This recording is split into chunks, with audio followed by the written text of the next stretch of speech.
Good morning, Green Viper G-Load users. Ganito lang po yung tamang pag-pointing sa ating G-Load. So, ayan. Sample, ito yung syringe natin. Tapos, ito yung load.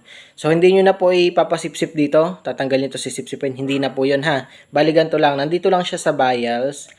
Tapos, ganito lang. So, if may mga tira-tira di sa gilid, pwede yan dito. Ayan, o. Tapos, may maliit na didikit. Pwede na yon. So, medyo sticky yung load kasi natin. Medyo malapot-lapot. Pero, hindi siya ganun kalabnaw. Medyo malapot-lapot siya. So, pwede nyo ding i-ganon basta may makuha kayong kaunti. Example, may nakuha na ako yan. So, napakaliit lang. Halos gatuldok lang. Tapos, andito yung gagamba. Yan. So, pag tulog yung gagamba o kaya kahit gising, point nyo lang ng saktong ganon. Tapos, make sure na nakain na nainom.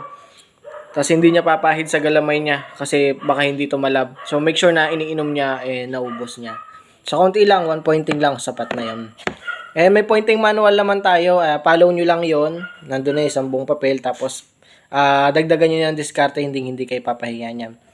So, pwede din diskartehan nyo. Kunin nyo sa paleta yung gagamba. Tapos, ganunin nyo. Kaya sa paleta nyo i-pointingan. O kaya naman sa may hawakan nyo yung gagamba. Kasi ganun ako. Mild lang yung paghawak. Tapos ako yan para make sure pinapahid sa pangil. So, ganun lang. Ito, napakaliit lang. Oh. So, medyo malaki pa nga yan eh. Medyo bumilog pa siya. Pero mas maliit lang dyan ng konti. Sakto na yan. Sapat na yan. So, yun lang. Ganun lang tayo pag-pointing. Follow lang yung manual natin. And diskartehan nyo lang. Hindi kayo papahinga. Yun lang.